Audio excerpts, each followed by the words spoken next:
Member chairman MP হইয়া লুটপাট করে দুর্নীতির খাইয়া মোটা হওয়া না। কি হয়েছে বলছেন? এটা আল্লাহ তাআলার কাছে হিসাব দিবে তারা। এই দুনিয়া বেশি দিন না, এরপরে তাদেরকে বড় দিন হিসাব দিবে। এই যে আপনাদেরকে কষ্ট দিলে, কষ্ট শাস্তি পাইতেছে, আরো পাবে। টাকা থাকলেও ঝুঁকি নেই, দেশ থেকে সবাই পলাইছে না? তাহলে এটাই তো সবচেয়ে বড় বিপদের কারণ। যত টাকা পয়সা থাকো, কিন্তু সেখানে তো শান্তি নেই। আজকে আপনারা আপনাদের সম্মানিত চেয়ারম্যানের বক্তব্য শুনে এলাকার আমাদের সবাই আপনাদেরকে এখানে আমার প্রিয় মা বোনেরা, এখানে একটা দল বাইরেছে নতুন করে। তারা আপনার করে কি মানুষের সহজ সরল আমাদের গ্রামের মা বোনদের গিয়ে বুঝায় যে তাদেরকে ভোট দিলে নাকি মানুষ বেহেশতে যায়, তাদেরকে ওই মার্কা ভোট দিলে নাকি মানুষ বেহেশতে। আটটা ডা মিথ্যা কথা। এটা কোরআন হাদিসে কোথায় এগুলা নাই। আসলে এটা একটা নতুন একটা ধান্দাবাজ।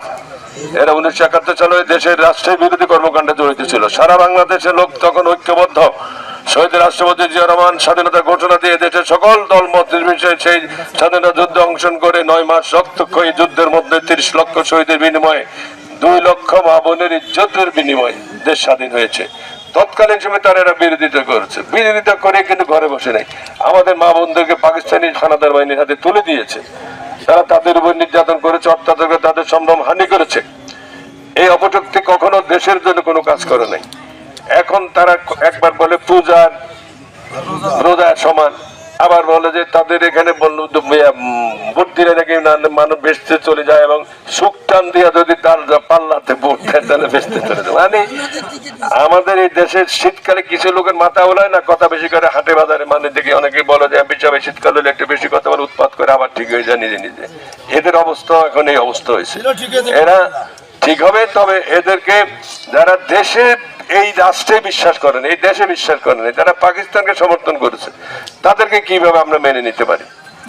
1 কোটি লোক এই দেশ থেকে পালিয়েছে ইন্ডিয়া জীবন বাঁচানোর জন্য। এই অত্যাচার নির্যাতনের তারা পাকিস্তানি বাহিনীকে সহায়তা করেছে।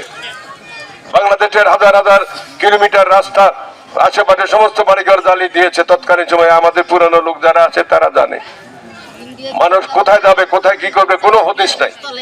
দুর্বিষহ অবস্থা। এখন এখানে যদি কোথায় কোনো বাহিনী আসে, আপনাদের আমার সবাই বাড়ি করে একত্রে আগুন লাগানো শুরু করে, আমরা যাবো কই? পথ আছে কোনো? এই অবস্থার সৃষ্টি করে। আর এটা তারা করাইছে তৎকালীন সময় পাকিস্তানি বাহিনীর এদেরকে দিয়ে। আজ তারা জীবনে তারা কোথায় কখন ছিল যে তারা মানুষের উপকার করছে এমন কোন নজির আছে? উল্টা আমাদের কাছ থেকে চাইছে। হুজুর মালানা মুলানা এরা মানুষের দোয়া দরুদ কি পড়ছে না পড়ছে না জানি না, আল্লাহ জানে। এগুলা ফটি করে মানুষের কাছে ধান্দা ফিকির করে টাকা পয়সা নিয়ে খাইল, এই যে কাজ ছিল তাদের। এখন তারা আবার নতুন করে দেশ শাসন করবে, নতুন করে ক্ষমতা দেবে। এই অপশক্তি ক্ষমতা আসলে কিন্তু আপনাদের সিরিয়ার মুসলমানদের মতন হবে, ফিলিস্তিনি মুসলমানদের হবে, লেবাননের মুসলমানদের হবে। এই রাষ্ট্র, এই দেশ।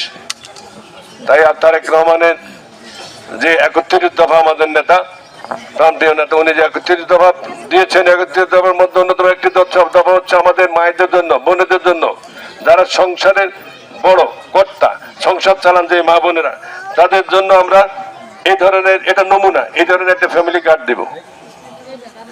এই ফ্যামিলি কার্ডের মাধ্যমে আপনি প্রতি মাসে 2500 টাকা পাবেন, অথবা 2500 টাকার মূল্যে চাল, ডাল, তেল, লবণ আপনারা পাবেন। কি হয়েছে বুঝছেন? এরপরে আমাদের এই অঞ্চলের মানুষ কৃষির উপর নির্ভরশীল। আমরা কৃষকদের জন্য কৃষি কার্ড দেব। এই নমুনা, এই হচ্ছে নমুনা কৃষি কার্ডের। কৃষকদের জন্য উন্নত মানের বীজ, সার, কীটনাশক এবং কৃষি যন্ত্রপাতি। আধুনিক পদ্ধতিতে অনেক ছোটখাটো যন্ত্রপাতি আছে যেগুলো দিয়ে কৃষি কাজ করলে দ্রুত অনেক ফসল ফলানো যায়, দ্রুত অনেক আমাদের এই উৎপাদন বৃদ্ধি পায়। আমরা এই কাজগুলো করব। আপনাদের স্বাস্থ্য সেবার জন্য আধুনিক স্বাস্থ্য কার্ড দেওয়া হবে। সেই কার্ডের মাধ্যমে প্রত্যেকটা হসপিটালকে আধুনিকায়ন করা হবে। এখন হসপিটালে গেলে আপনারা লাইন দিন দাঁড়ায় থাকেন, এরপরে ডাক্তার থাকলে ইয়ে নেই, নার্স নাই, নার্স থাকলে ওষুধ নাই, ওষুধ না থাকলে যন্ত্রপাতি নাই, বাথরুমে গিয়ে দরজা আছে, পানি নাই, মানে হজবরল অবস্থা। বাংলাদেশে এটা দুর্নীতির একটা আখড়া পরিণত হয়েছে। তাই আমরা এই সমস্ত দুর্নীতি মুক্ত দেশ গড়ার লক্ষ্যে আমাদের নেতা তারেক রহমান সর্বদিক থেকে, শুধু শহরের লোক খাই মোটা হবে আর গ্রামের লোকের সুযোগ সুবিধা পাবে না। তারা কি এই দেশের নাগরিক না? এই দেশের সন্তান।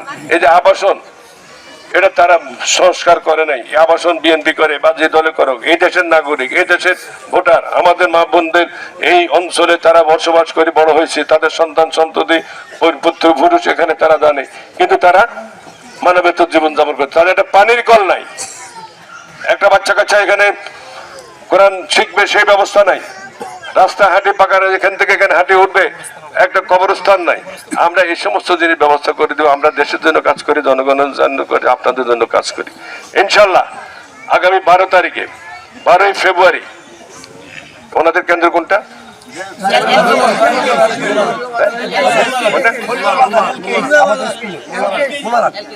আপনারা একটু দূরে হইলো আমাদের এখানে যারা নেতা আছেন তাদের সাথে আমাদের নেতারা যোগাযোগ করবে। মা বোনেরা একদম সকালবেলা যাবেন, দরকার হলে একটা বড়টা একটা ডিম দিয়ে দিব, খাইয়া টেয়া মেয়ানা নাস্তা মাস্তা বানানোর জন্য গ্যাঞ্জাম করেন না। ওইখানে আগে ভাগে ভোট দিয়ে একটা পানির বোতল দিয়ে দেবে, ভোট দেওয়া আপনারা চলে আসবেন।